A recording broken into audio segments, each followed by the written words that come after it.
you don't put it. If you're in the mood, we can take it to the moon. Just like a movie scene, table for two. No need to be fair, I want you instead. Assalamualaikum warahmatullahi wabarakatuh. Perkenalkan, saya Nurmadu Yuliana dengan NIM 236151045. Saya dari kelas 2B Tadris Bahasa Indonesia, Fakultas Adab dan Bahasa. Di sini saya akan menjelaskan singkat materi tentang perkembangan sastra dari angkatan Balai Pustaka hingga ke sastra cyber. Langsung saja ke materi yang pertama, yaitu Balai Pustaka. Perkembangan kesusastraan Indonesia modern tidak bisa dipisahkan dari keberadaan Balai Pustaka. Balai Pustaka sendiri pada awalnya adalah Komisi untuk Bacaan Sekolah Pribumi dan Bacaan untuk Rakyat yang didirikan pada tahun 1908 sekitar pada abad ke-20. Komisi ini dimaksudkan untuk memerangi bacaan liar yang banyak beredar pada awal abad ke-20. Oleh karena itu, perlunya pemerintahan kolonial Belanda untuk menyediakan bacaan ringan yang sehat untuk lulusan sekolah yang masih rendah. Balai Pustaka didirikan untuk memberi bacaan kepada orang-orang yang belum pandai membaca, yang tamat sekolahnya masih rendah, dan yang lain-lain. Di samping untuk memberikan bacaan yang membimbing mereka supaya jangan terlampau tertarik kepada aliran-aliran sosialisme atau nasionalisme. Tokoh-tokoh dalam Balai Pustaka diantaranya ada Marah Rusli, Nur Sultan Iskandar, dan Jamaluddin Adinegoro, dan masih banyak lagi. Karya Balai Pustaka salah satunya yaitu novel Salah Pilih Karya, karyanya Nur Sultan Iskandar. Salah Pilih adalah novel di mana seorang ibu salah memilihkan pasangan untuk anaknya. Di masa itu, orang tua masih ikut campur atas perjodohan dan situasi rumah tangga anaknya. Asri tidak boleh menikahi Asih karena melanggar adat, yang mana Asnah masih satu marga dengan Asri walaupun anak angkat. Lanjut materi yang kedua, ada Pujangga Baru. Ada beberapa majalah yang sudah terbit sebelum angkatan Pujangga Baru. Di antaranya ada majalah Strip Pustaka, majalah Panji Pustaka, majalah Jongjava, dan majalah Timbul. Majalah Timbul mula-mula dalam bahasa Belanda, kemudian pada tahun 1932 terbit dalam edisi bahasa Indonesia dengan Sultan Takdir Ali Syahbana sebagai direkturnya. Setelah menerbitkan beberapa majalah, Sultan Takdir Ali Syahbana menerbitkan majalah Pujangga Baru. Tujuan pendiriannya adalah untuk menumbuhkan kesusastraan baru yang sesuai semangat zamannya dan mempersatukan para sastrawan dalam satu wadah, karena sebelumnya boleh dikatakan cerai-berai dengan menulis di berbagai majalah. Sastrawan pada masa Pujangga Baru yaitu Amir Hamzah, Armin Pane, Sanusi Pane, Hamka, dan masih banyak yang lain. Salah satu karya pada angkatan Pujangga Baru yaitu novel Tenggelamnya Kapal Van der Wijk pada tahun 1939, mengisahkan cinta yang tak sampai dihalangi oleh adat Minangkabau yang terkenal kukuh itu. Dalam novel ini diceritakan tentang Zainuddin, seorang anak dari perkawinan campuran Minang Makassar, tak berhasil mempersunting gadis idamannya karena Zainuddin tidak sebagai manusia penuh. Zainuddin kemudian menjadi pengarang terkenal, dan dalam sebuah kecelakaan kapal, gadis yang dicintainya meninggal. Lanjut angkatan yang ketiga, yaitu pada angkatan 45. Periode singkat ini tidak banyak karya sastra yang lahir. Beberapa pengarang yang masih menulis pada periode lebih banyak menulis karya-karya untuk kepentingan Jepang sebagai bagian dari propaganda Jepang. Semua bentuk kesenian menjadi alat propaganda, baik itu puisi, novel, dan drama. Pada angkatan 45 ada masa pendudukan Jepang. Keberhasilan Jepang dalam mengusir Belanda dengan cepat meninggalkan kesan yang mendalam bagi penduduk Indonesia. Hal ini menumbuhkan kesadaran dan harga diri bangsa Indonesia. Setelah Belanda terusir dari Indonesia, Jepang membuat kebijakan-kebijakan untuk menghapus pengaruh-pengaruh barat di kalangan masyarakat dan memobilisasi rakyat demi kemenangan Jepang. Untuk menghilangkan pengaruh barat, Jepang melarang menggunakan bahasa Belanda dan bahasa Inggris serta memajukan bahasa Jepang karena bahasa Jepang hanya sedikit diketahui oleh orang Indonesia. Bahasa Indonesia menjadi bahasa utama untuk tujuan propaganda Jepang.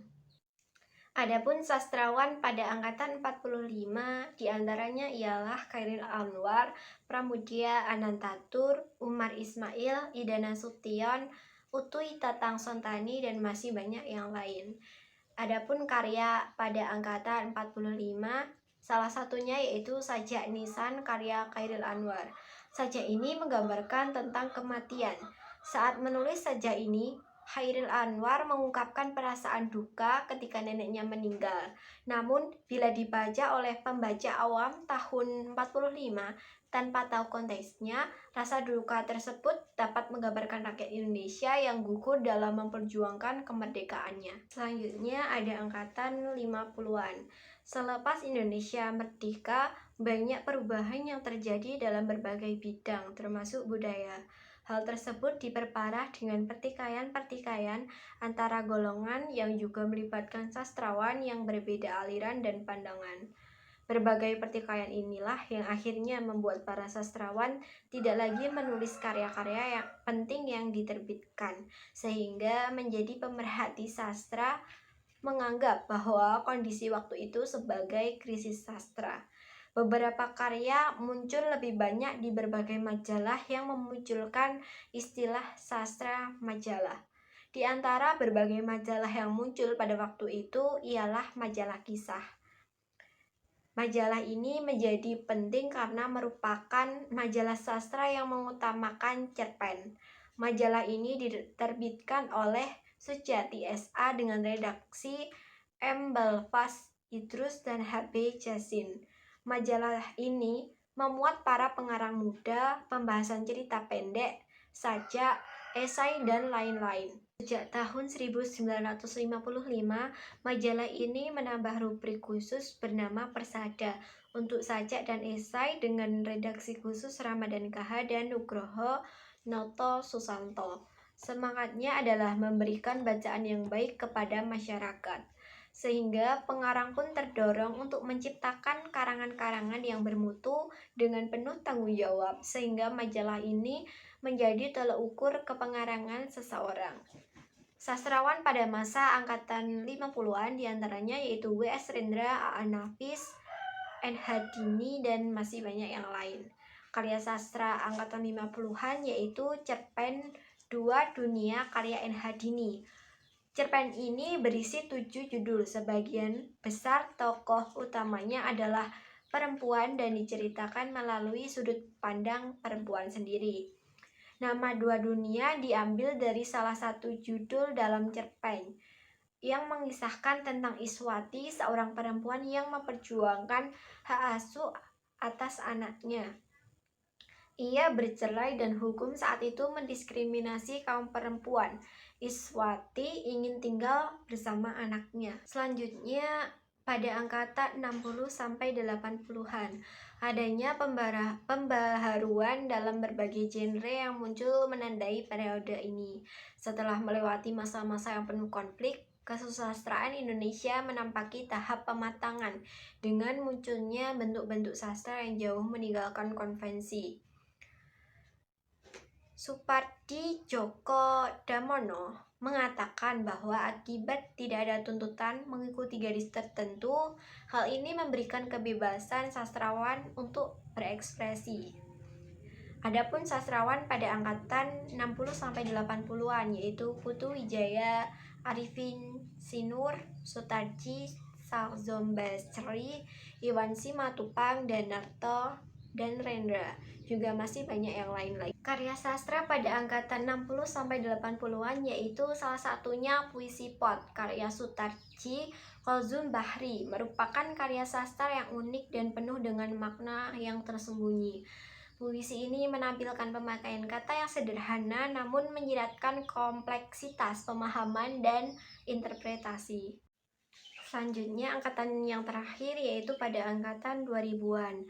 Periode terakhir dalam perkembangan kesusastraan Indonesia modern ini ditandai dengan kemunculan pengarang perempuan yang karyanya tidak hanya banyak dipuji dari pengamat sastra, tetapi diapresiasi oleh masyarakat dengan banyaknya buku yang terjual.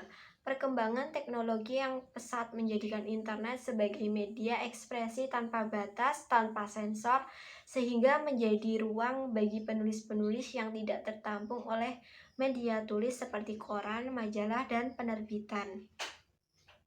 Hal inilah yang menyebabkan lahirnya sastra cyber di Indonesia. Munculnya sastra cyber tidak menyingkirkan sastra-sastra yang muncul pada media konvensional seperti majalah dan koran. Penggunaan istilah cyber sendiri menyatakan jenis medium yang dipakai, yaitu medium cyber, persis sama halnya dengan istilah sastra koran. Ada sastra majalah, sastra buku, sastra fotokopian atau stensilan, sastra radio, sastra dinding, dan sebagainya. Jadi semua tulisan sastra yang dipublikasikan melalui medium cyber disebut sastra cyber. Sastrawan pada angkatan 2000-an hingga sastra cyber yaitu Ai Utami, Afrizal Malna, Andrea Hirata, Habibur Rahman, Elsi Razi, dan masih banyak yang lain lagi. Demikian materi tentang perkembangan sastra mulai dari angkatan balai pustaka hingga sastra cyber yang dapat saya sampaikan. Sekian dari saya, apabila ada salah kata saya mohon maaf. Wassalamualaikum warahmatullahi wabarakatuh. Are you down for this?